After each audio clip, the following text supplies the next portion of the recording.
Good morning, everyone. I want to welcome everyone to this morning's webinar co-hosted by Gelman, Rosenberg Freedman, and Untitled. My name is Caitlin Miller, and I'm a nonprofit tax manager here at Gelman, and I will be the moderator for today's presentation. I'd like to start off with some quick housekeeping items and explain what participants need to do to earn CPE credit for today's webinar. For the best sound quality, we recommend you connect by phone instead of by computer. If you have any technical questions or issues during the webinar, please use the Q&A function to speak with our webinar administrator for assistance. Technical assistance is also available from WebEx at the number shown here. Please note that this webinar will be recorded and made available on our website following the event. The slides will also be posted at the same address.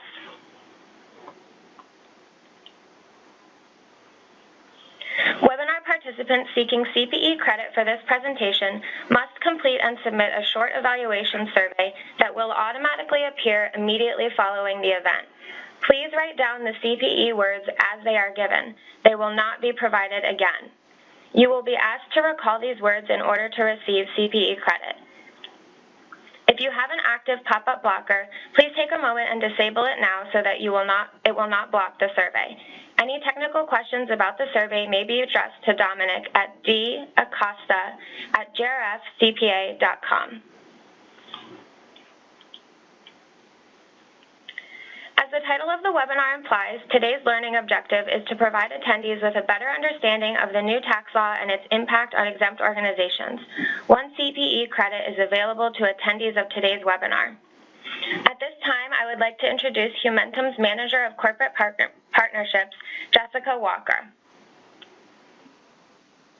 Thanks, Caitlin. I just wanted to say we're excited to be partnering with you once again, and we heard from many of our members that this was a topic of concern and they had many questions, so we're grateful that we can call on your expertise for insights into this topic today.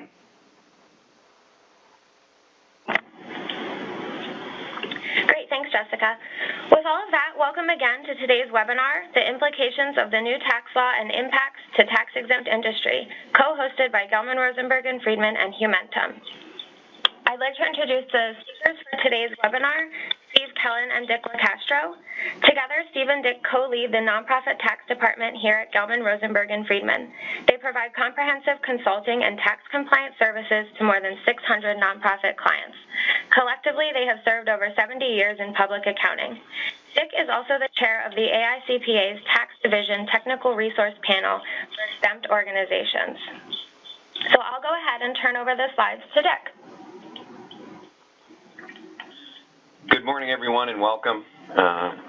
We're going to start out the presentation by talking a little bit about how we got here. I think as things have developed since the tax law was passed late in December, more and more exempt organizations are realizing the impact on, or the potential impact on their organizations, not only from a tax and compliance standpoint, but also, as we'll talk about at the end, how it may affect charitable giving and impact the organizations that way.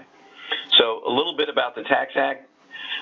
Public Law 11597, also known as HR 1, we're going to refer to it as the 2017 Act, although you'll hear some people refer to it as the Tax Cuts and Job Act, TCJA.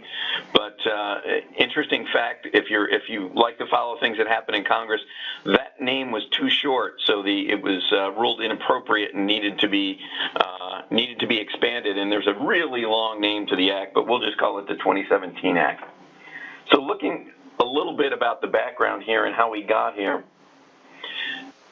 The law was passed on December 20th, 2017, and signed into law on December 22nd.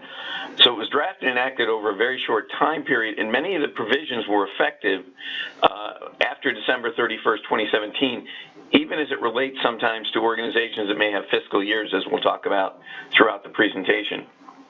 The IRS and taxpayers have had little time to react before having to deal with the ambiguities and in some cases the errors in drafting that we'll refer to as we go through here.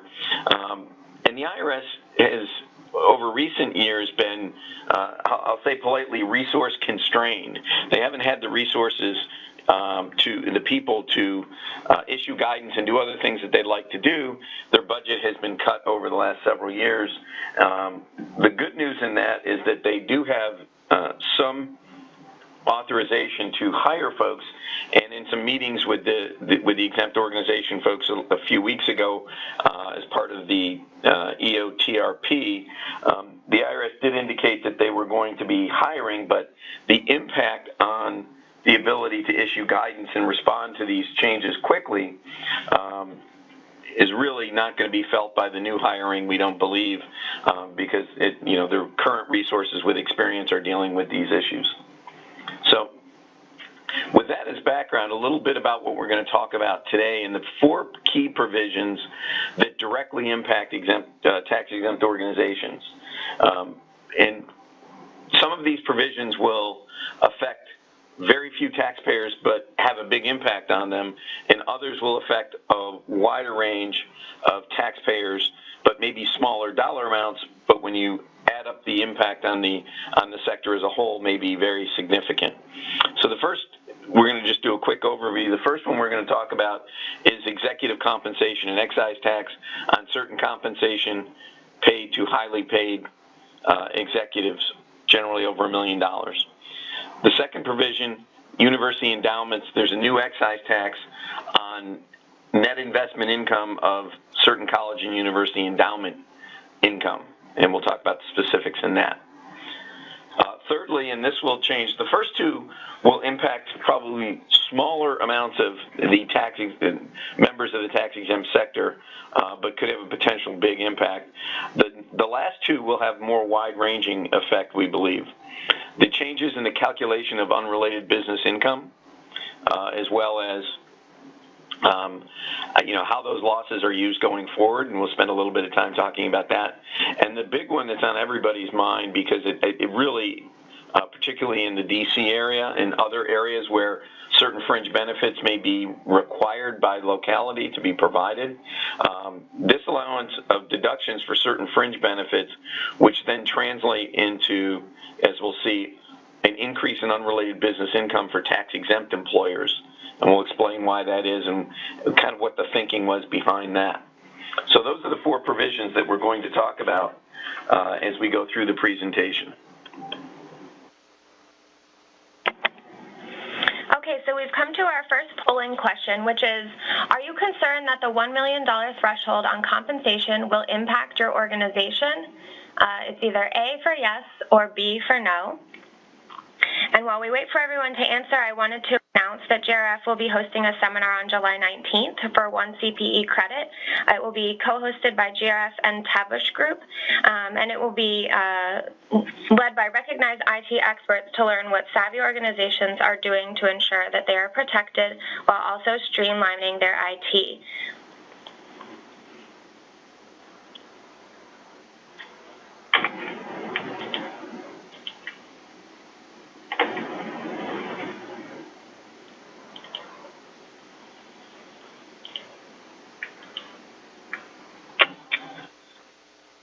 And as we talk about our first topic, I mentioned the excise tax and excess executive compensation. I want to turn it over to Steve Kellen.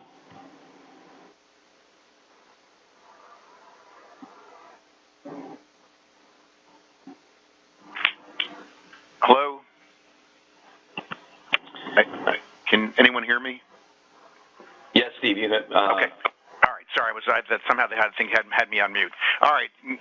Good morning, everybody. I wanted to, before I got to the definition of compensation for purposes of this new tax, I thought I would read a quote that I had read at our February webinar, and I think now, 5 months later, it stands the test of time. So I'm reading from something that I read in early February.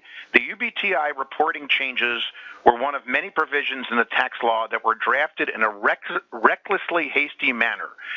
Christopher Arneson, tax policy advisor to the Senate Finance Committee Democrats, said at a January 31st panel.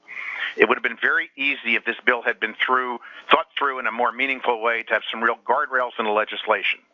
So maybe that was the Democrats just complaining that they weren't invited to the table, but we saw in February that there were lots of questions, very few answers, and here we are 5 months later with lots of questions and virtually very few additional answers.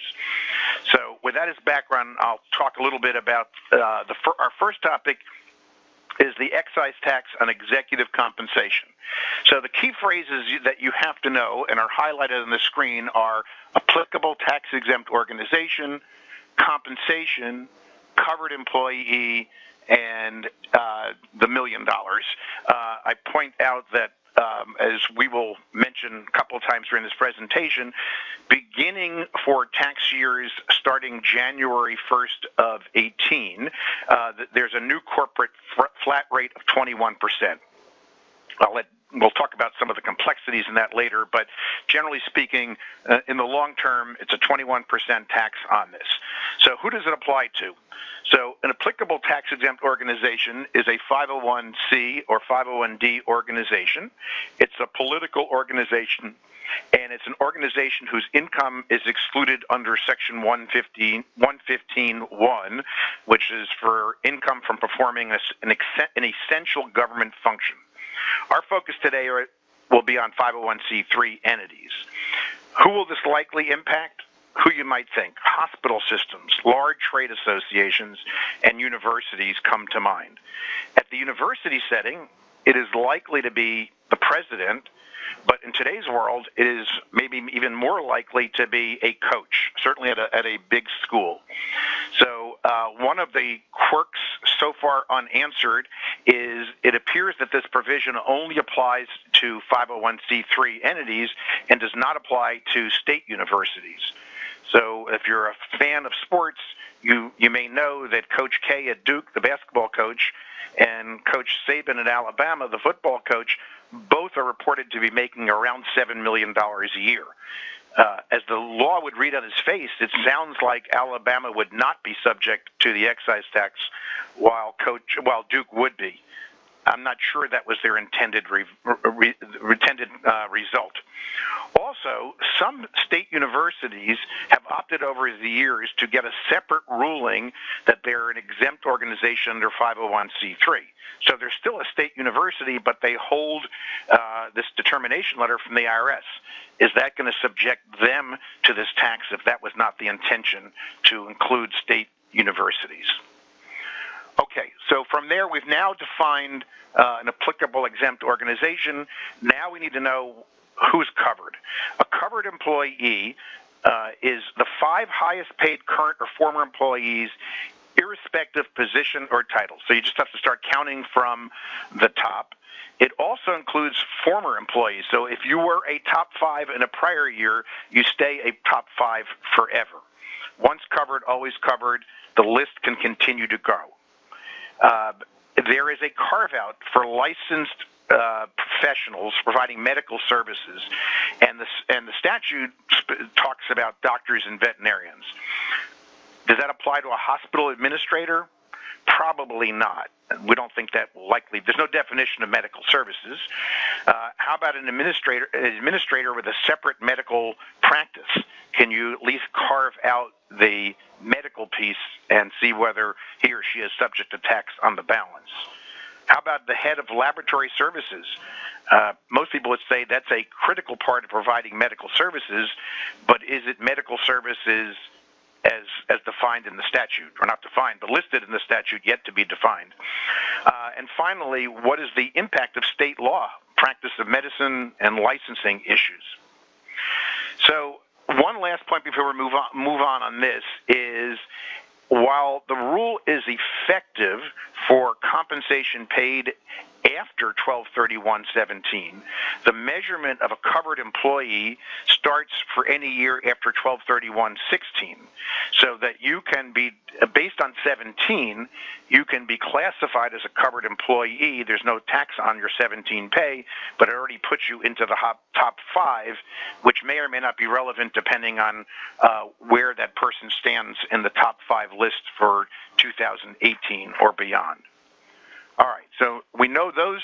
We know the first 2 elements. How about compensation? So it It is current compensation, deferred comp, and excess parachute payments. It includes all remuneration for services as determined for withholding purposes and amounts required to be included under 457. The 457 is a deferral plan. I keep on saying 457, but there's an A and a B plan. The B plan is not as relevant because there are certain statutory limits on how much can be contributed every year. But for 457F plans, that is not the employees until there's a lapse of a substantial risk of forfeiture. But when that happens, the compensation happens all in 1 year. So you could have an employee who's making $800,000 a year and has been promised under 457 $100,000 a year for 4 years, assuming that that employee meets the triggering the lapse event date in the fourth year. In the fourth year, that person would have $400,000 of income. So even if he's only earning it at $100,000 a year, his W-2 in that fourth year will be $1.2 million when added to the base pay, and the employer finds themselves subject to this tax. One thing we haven't talked about is, well, what compensation are we talking about? And we don't know. We presume it's going to be W-2 compensation. It's been that way for other 990 reporting purposes. However, is that the same rule for fiscal year employees? Are they measuring on a calendar year or a fiscal year? And if they say it's going to be on a calendar year so that everybody's in apples and apples, when is that tax payable for a fiscal year employer? So there's lots of complexities in the application of the law as well as in the interpretation of the law. Okay, Dick, with that, I'm going to turn it over to you. Oh, I'm sorry. I missed one slide. I'm sorry. So parachute payments are payments that are made upon the separation from employment, where the present value of that separation agreement exceeds 3 times the base pay, and the base pay is the average compensation payable over the 5 years prior to the year of separation. I'm not going to spend any more time on this. It's a not very common risk from a practical standpoint, because most contracts that have a payout have a 1 or 2 year payout, and it's likely you're not going to violate the 3 times the base pay amount. All right, sorry. So with Dick, I'm going to turn that over to you and talk about the excise tax on endowment income. Thanks, Steve. And, as you mentioned at the outset, there were some provisions that were particularly targeted toward the exempt sector that we're talking about today. The first two, the one that Steve just talked about excess comp over $1 million and the endowment investment income tax are really focused on, higher ed and healthcare. And in this case, the endowment tax is really targeted just to private colleges and universities. And getting into the specifics, so now there is an excise tax on endowment income of certain colleges and universities. That's the overall, the broad picture. That's what we're talking about here. And so we'll talk about who it applies to. I mentioned that it applies only to private colleges and universities that have certain endowment levels. And, just kind of, although there's not a lot about legislative history that we have yet, if you followed what's Congress's attitude toward a lot of the private universities with large endowments, there is a sentiment out there that they are not spending enough of their endowment to help control the cost of higher ed. And so reading the tea leaves, we believe that, that was the impetus behind this tax. Also, the fact that in order to offset some other tax cuts, they needed to raise money in this tax bill, and this was one way to do it. So getting into the details of what we're talking about here, it's private colleges and universities with an endowment per student of at least $500,000.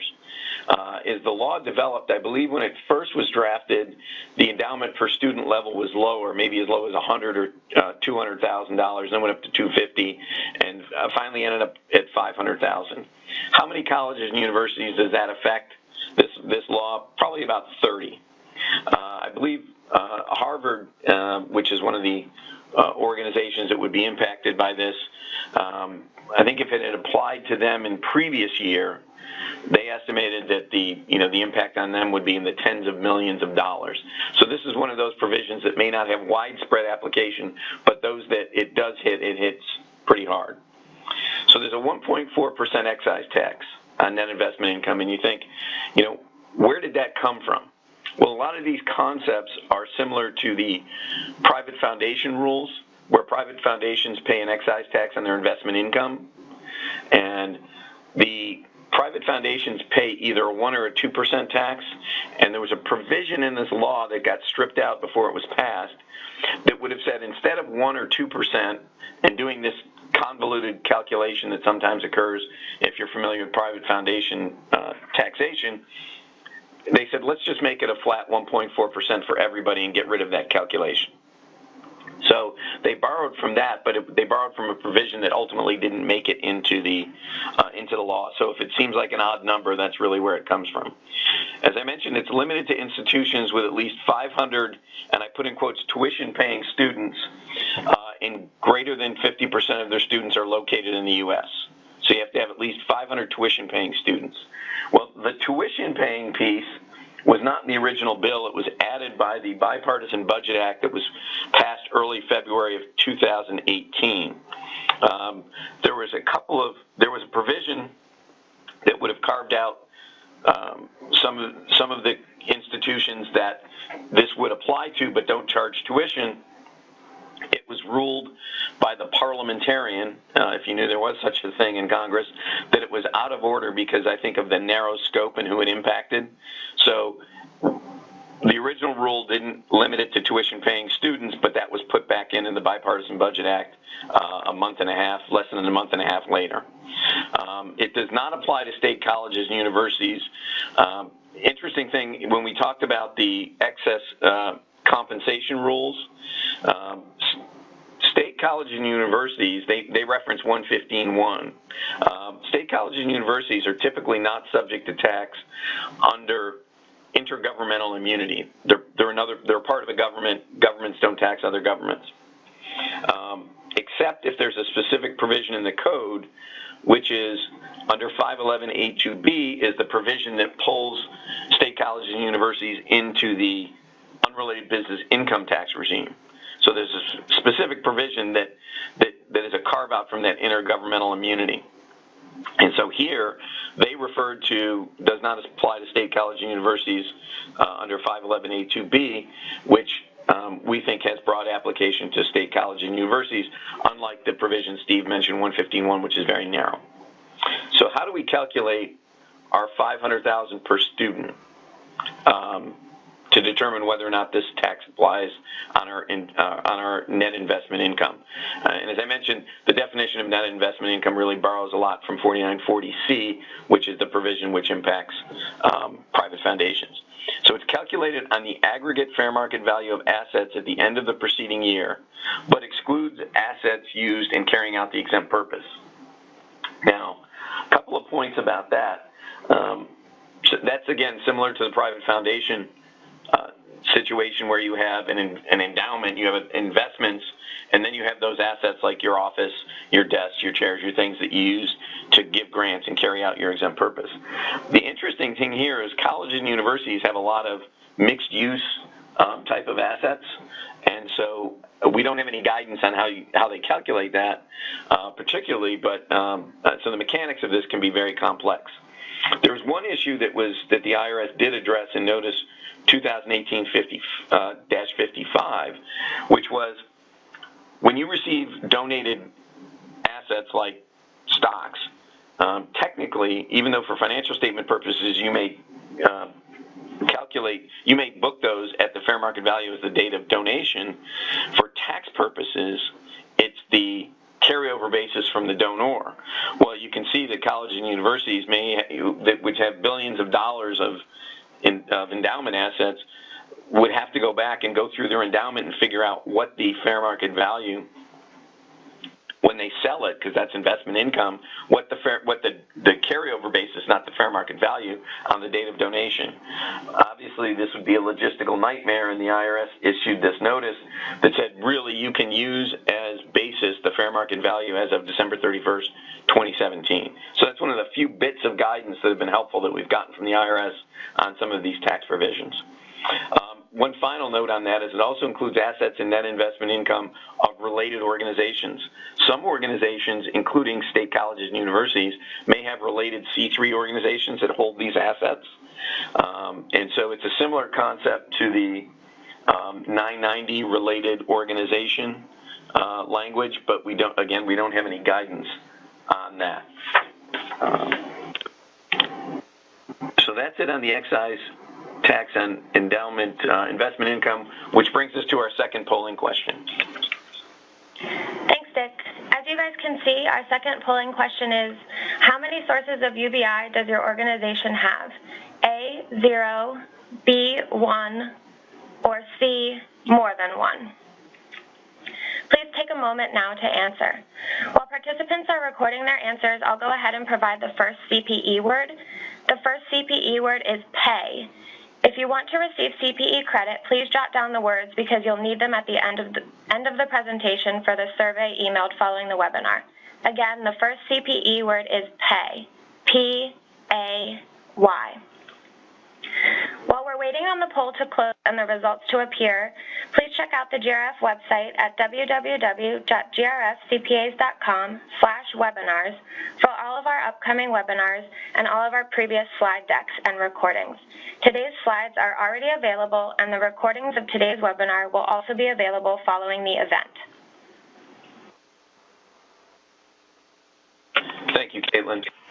And with that, we're going to move on to our third topic on the specific provisions that apply to exempt organizations and talk about the calculation of unrelated business income tax. And the following thing we'll talk about is maybe some new sources of unrelated business income tax for a lot of taxpayers. So as Steve mentioned when he was talking about the 21% excise tax related to pay, the new flat tax rate on unrelated business income is 21%. And that's because the corporate rate went from a graduated rate up to about 39% to a flat 21%. And so that obviously carries over and impacts the tax on unrelated business income because it's referenced from to the corporate rates that apply to for-profit organizations. Interestingly enough on that, there'll be some winners and losers in that I'll get into in a second, whether or not organizations that pay on unrelated business income tax will pay more or less at the flat 21%. So the interesting provision here is under 512, unrelated business income will be separately computed for each trade or business activity. And that's really creating a lot of uproar in the tax-exempt sector, because what constitutes a separate trade or business activity? And we'll talk about that in a second. One note before we get into some of the nitty-gritty of how the IRS may determine what is a separate trade or business is that there'll be blended rates for fiscal year filers. Certainly lots of exempt organizations have year ends other than calendar year ends. Most corporations will have calendar year ends, but exempt organizations are a bit of an exception. We have a lot of clients with June 30 year ends, some September year ends, and can run the gamut. So the way that the blended rates work, and we'll see this when we talk about some of the transportation fringes and how it may impact that. The blended rate, there's Internal Revenue Code Section 15, which basically says if the tax rate changes during the middle of a taxpayer's year, you calculate the tax on as a blended rate. We would use the graduated rates for the first part of their fiscal year that ends, before December or before January 1/18, and then we would calculate the tax in a flat 21% after January 1st, 2018, and it could be 3 months or 6 months or 9 months, depending on their year end. And then we prorate that each one based on the number of days over 365 or the number of days in the calendar year that are affected, and come up with the blended tax rate. So a little bit of calculation needed there to come up with the tax rate. And as we'll see with parking, there's a little bit of an anomaly there. Now, what constitutes a separate trade or business? This has been the subject of a lot of comments, including the AICPA, ABA, a number of other organizations. Here are some of the problems that you get into. You have a lot of organizations that have investment activities conducted through a partnership. And, whether it's a pension plan or whether it's a college or university or whether it's just private foundation or other charity that has alternative investments through partnerships, each of those partnerships may have income on several different lines. You could have trade or business income, you could have rental, you could have investment income, other, and does each one of those need to be treated as a separate trade or business? Another area that we've talked about, or what about, is it going to be different whether the activity is conducted in person and online? Think about a gift shop that an organization may have, and or advertising. We have an advertising, a hard copy publication. We have also advertising online. Is that the same activity or is that a different activity?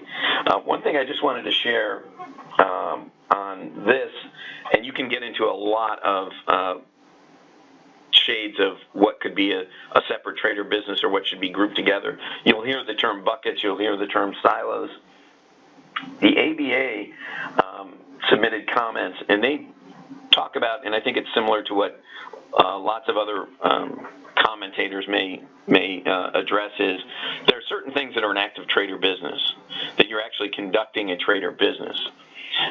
And then there are things that are deemed UBI, like debt-financed income. So if you have debt-financed investment income, it's not really a trade or business in what we would think traditionally, but it's unrelated business income because it's debt-financed. And we'll talk about transportation fringes. So we have no idea where the IRS is going to come down. I mentioned meetings that I was in last week, a couple weeks ago, and then the AICPA folks from Treasury and IRS also spoke. They were very adamant about saying we will not give timelines for when we're going to issue guidance.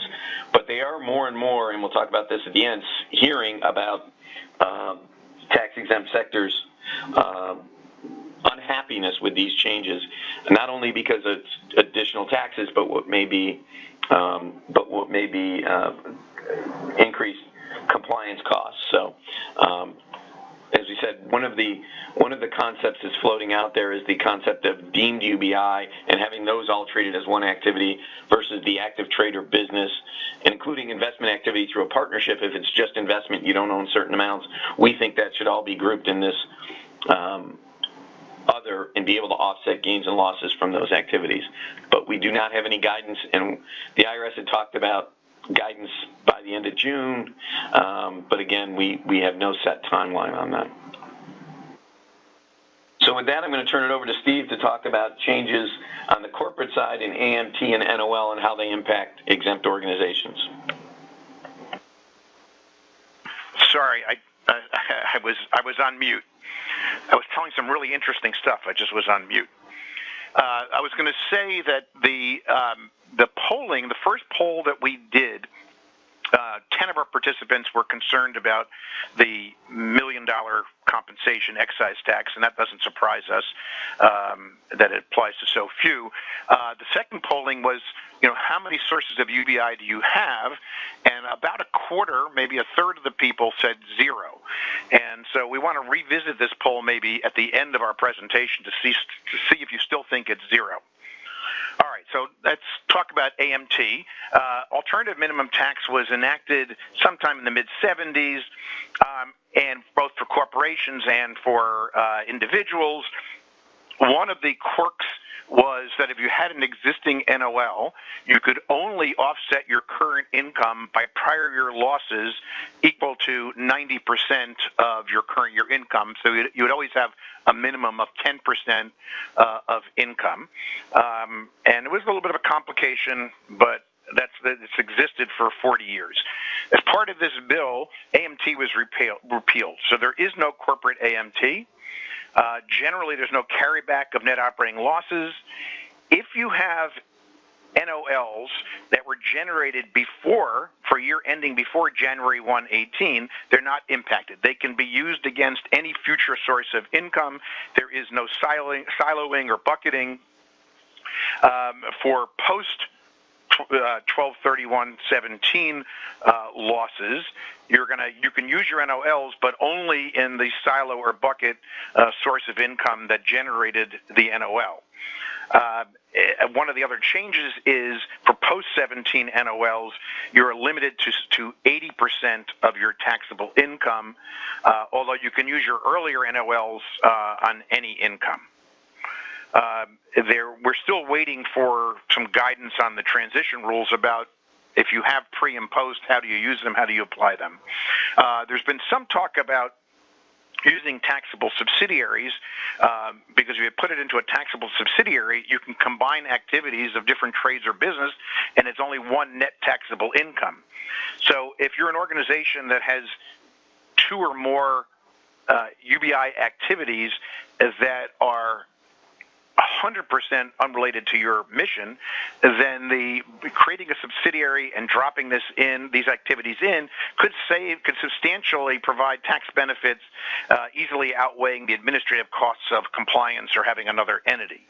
However, for activities which are partly taxable, like periodical advertising and debt-financed income, to use a taxable subsidiary, all of the activity is now taxable from the publication, not just the advertising. So it's possible you're going to convert non-taxable income into taxable income, an obvious unintended consequence. All right, let me give you a quick example on the impact of the law. In this example, I have three different examples, and each of the examples is into an old law and new law. So in the first example, there's $2 million of advertising income and $1 million loss from net rental income. Under the old law, you would net them and pay 35%, $350,000. Under the new law, you can't net them. You're going to pay 21% on the $2 million. $420,000. It's an increase of $70,000. You do have the $1 million NOL from the debt financed property available to you, but there's no guarantee you're going to monetize it. It can only be used against the debt financed income in the future. Second example is $1 million income from one activity, $1 million loss from the next activity. Old rule, zero net income. 35% tax on zero is zero. Under the new rule, you still have to pay 21% on the advertising income. So you're paying $210,000 instead of paying zero. It's a big increase in the tax. Again, you still have the NOL. You're not sure if you're going to use it. And then the last example, where we have $1 million of advertising and a $300,000 loss. Under the old rules, you would have paid $245,000. Under the new rules, because of the significant rate reduction, you're only going to pay $210,000, saving $35,000. Plus, you still have the $300,000 NOL if you can generate income in that activity in a future year. All right, Dick, I'll turn this over to you for our section on fringe benefits. Or was a polling question? Sorry. And before we get to that, we have our third polling question.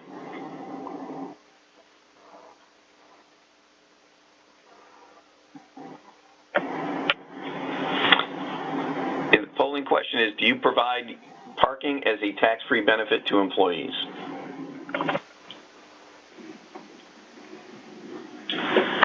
Thanks, Dick, for reading the question for me. Please take a moment now to answer the question, and while participants are recording their answers, I'll go ahead and provide the second CPE word. The second CPE word is park. Again, the second CPE word is park, P-A-R-K. As we wait for the poll to close and the results to appear, JRF would like to thank Humentum for co-hosting the webinar today. Humentum is the essential global community supporting relief and development organizations working for social good. Visit www.humentum.org for more information on their upcoming annual conference, upcoming webinars, and events. Thank you, Caitlin. And with that, we're going to move on to our fourth topic that directly impacts the tax posture of a lot of members of the tax-exempt sector, and this is the increased UBTI on certain fringe benefits. And there's certainly a lot of uproar about this because we think the impact is widespread, including on very small organizations, particularly in larger cities where transportation costs can be high and benefits are provided to the employees. It's one of those things that really, I think it took a while for the tax-exempt sector to understand the impact, and there's still some confusion, some of it on the drafting side, some of it just on the fact that we still don't have any guidance. So this provision particularly is under Internal Revenue Code Section 512A7. And basically what it says is under 274, there were certain deductions disallowed to taxable organizations.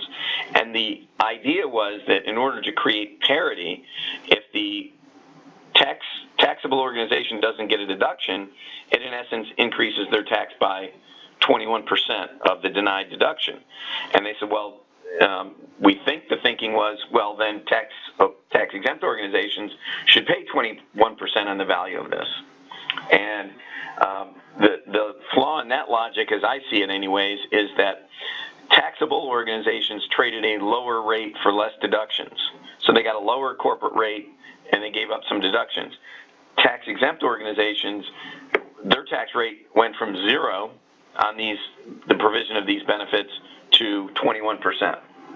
So a little bit about the details I mentioned under 512A7.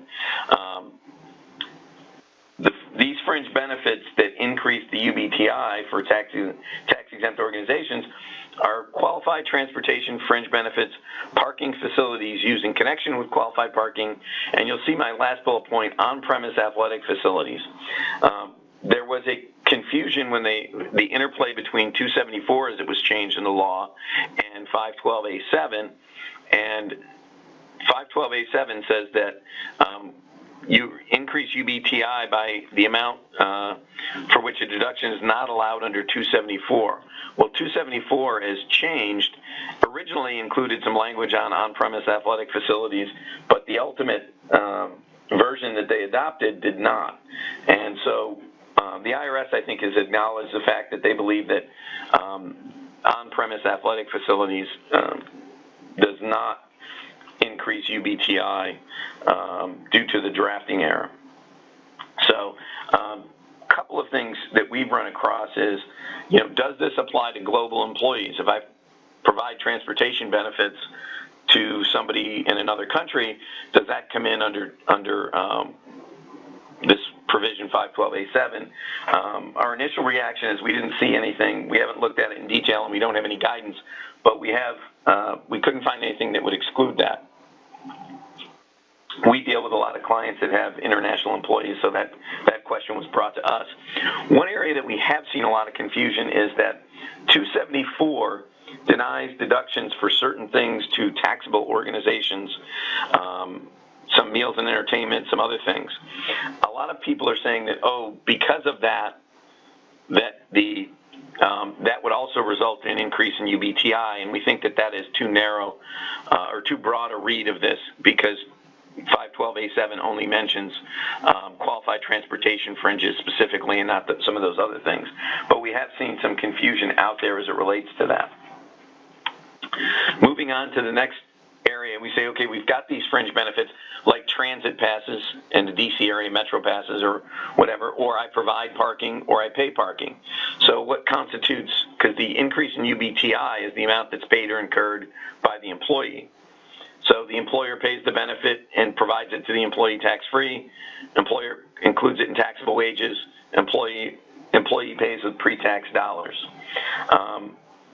We think that the IRS has indicated that, as we'll see in a second, that even if the employee on the third bullet point pays with pre-tax dollars, that increases the UBTI of the tax-exempt employer. The first bullet point, if the employer pays and provides it tax-free, that's clear. The employer includes the amount in taxable wages. That's a little bit less clear in the sense of if they've had a plan that they were providing it tax tax-free. There's some commentary out there that they may not just be able to convert that because, in essence, they are providing that benefit under 132, regardless of how they report it. But again, that remains to be seen in the fact that we do not have any guidance. There's also a lot of confusion where the employer has a parking lot and employees get a certain area to park in, and then customers and visitors and other things get to park in other areas. How is that going to impact? And remember, it's the amounts paid or incurred to provide that benefit, not necessarily the fair market value. So if you have a parking lot that only your employees park in, theoretically, again, without any guidance, we can't be sure, but without the cost of maintaining that parking lot, what if we repaved it? What if we did something else? That remains to be seen until we get guidance, but there has been commentary out there that it should be no higher than the fair market value, even if the cost of providing the benefit to the employer is above that. A little bit of guidance, it's not great guidance, is that the IRS did say, because before this publication was updated, we were debating whether or not, if the employee pays through compensation reduction agreement, whether or not that's increases the UBTI of the employer. We think that that's the position the IRS would take. So even if I defer $50 from my pay to pay for my parking, and my employer provides it tax-free, that would increase UBI for the employer if the employer is a tax-exempt organization.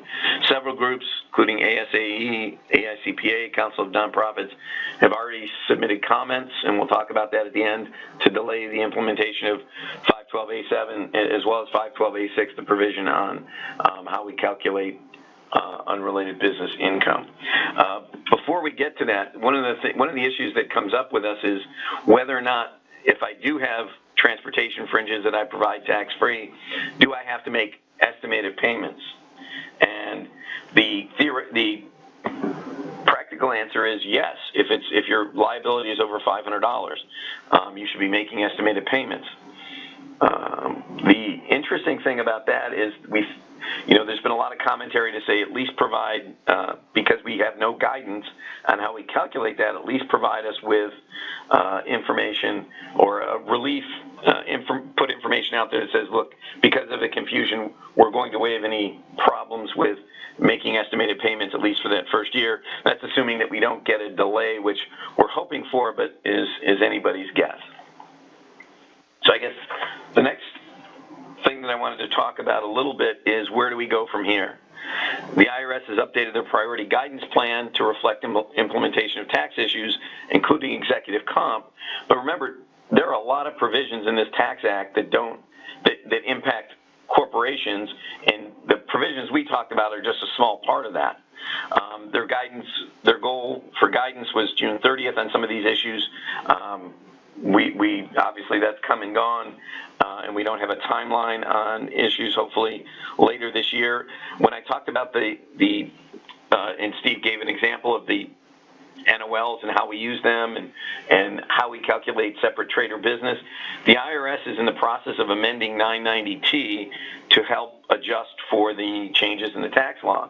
The interesting thing is those changes will be made and are being made right now before we have any guidance as to how we apply NOL scenarios, etc. So there will be, it'll be interesting to see the amended 990T, which should be ready for the next filing year as of January 1.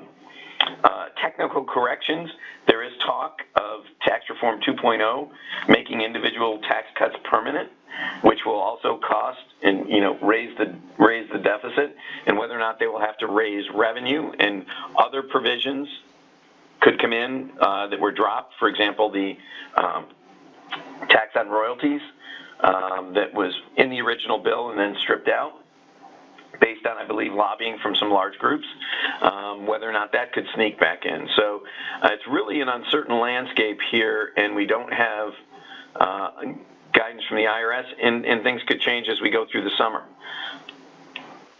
So with that, I'm going to turn it over to Steve for the next portion on other industry considerations and how things may impact outside of just the technical provisions in the law. Thanks, Dick. I'm going to go. We're running late on time. I'm going to cover these quickly. The first slide is on federal budget reductions. There's a risk that lots of nonprofits are worried about government funding drying up, and so we're hoping that isn't as bad as some people have talked about.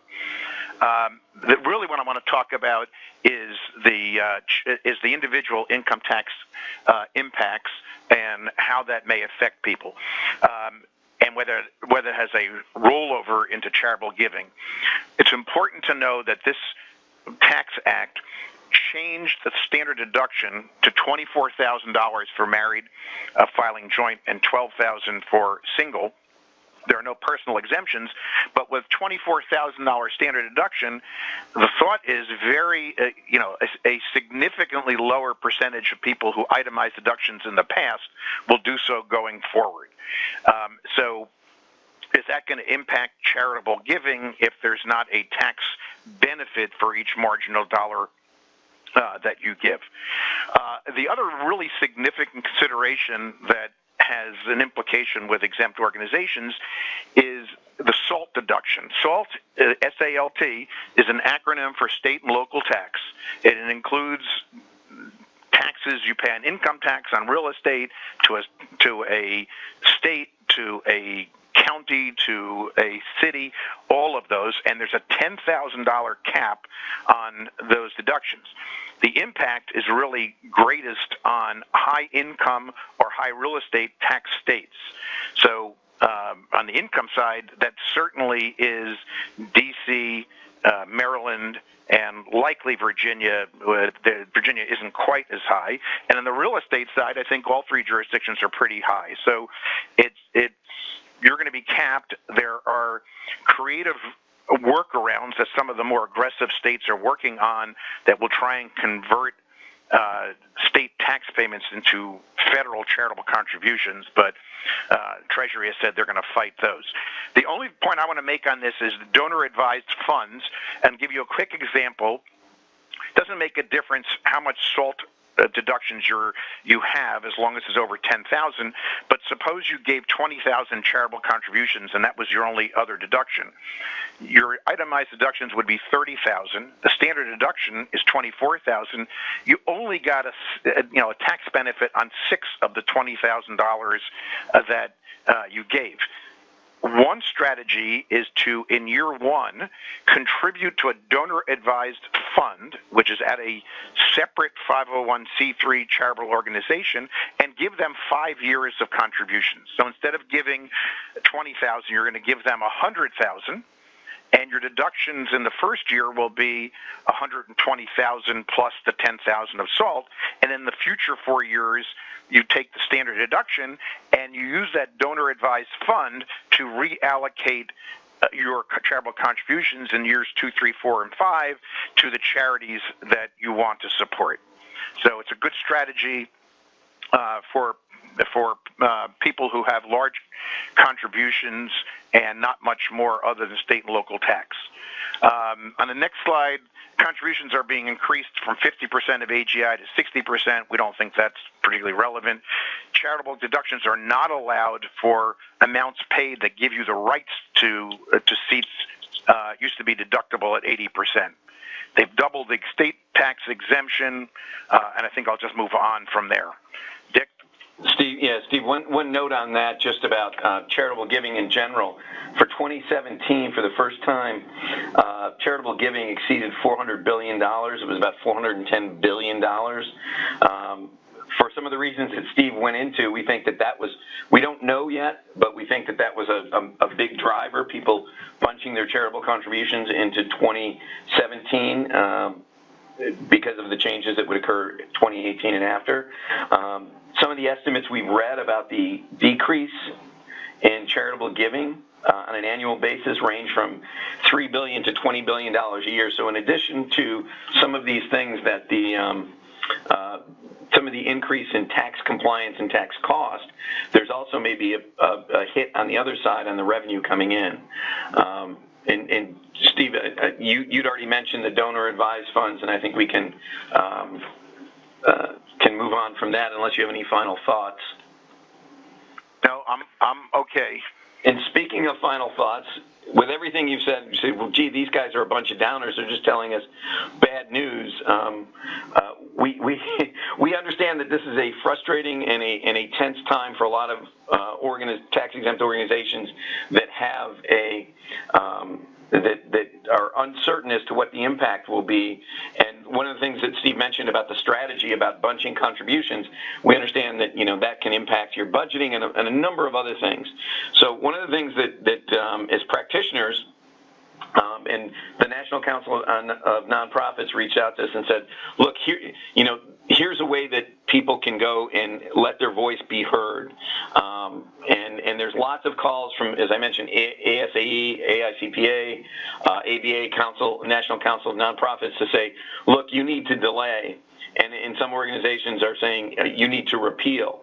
And I mentioned tax reform could happen very quickly.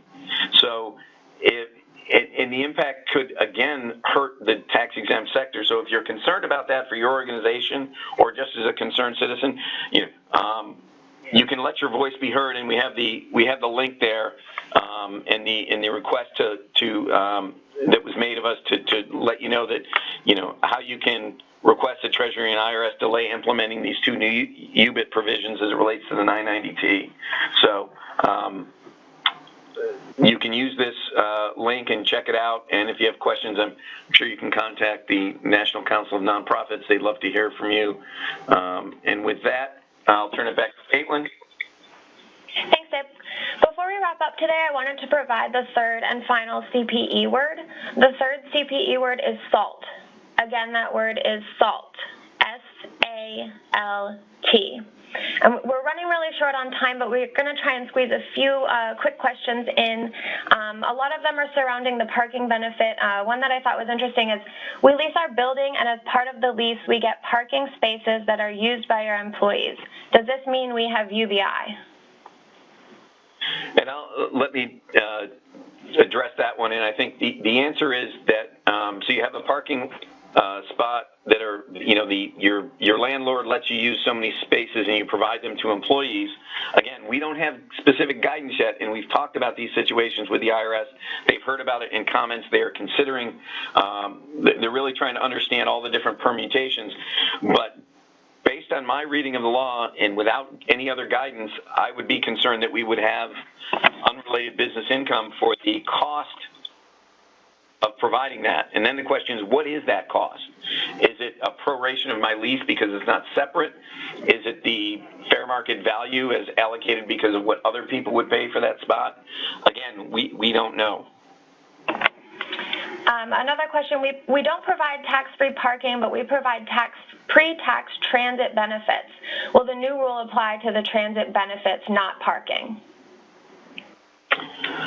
Right. The qualified transportation fringe benefits include, primarily what we think about is parking at or near the employer's place of business, or transit passes and other things to get on a pre-tax basis. So I think that if you have either one of those, and some jurisdictions like D.C. will require you to provide on a tax-free basis either the transportation, the transit passes, or other things that might be qualified transportation benefits, and I think the same is true in New York, San Fran. So you may not be able to provide that benefit on a taxable basis because the local law tells you provide it on a pre-tax basis, which again we think under current reading of the law would be an increase in UBTI. Hey, Dick, one of the questions was, do you get a deduction for the costs of tracking all the data required on the new UBI tax? Is that a deduction on your 990T? Interesting point, and we've again had discussions with colleagues and within the ASCPA, and I'm sure other organizations. The way the law is written, it's the cost of providing the benefit, not the fair market value. So theoretically, that cost of providing the benefit, overseeing it, doing other things, simply adds to unrelated income. And so the answer is probably you don't get a deduction. It just adds to your unrelated business income, which is a weird concept that you would tax an expense. And a lot of people are struggling with how to understand that. But again, we're waiting on guidance.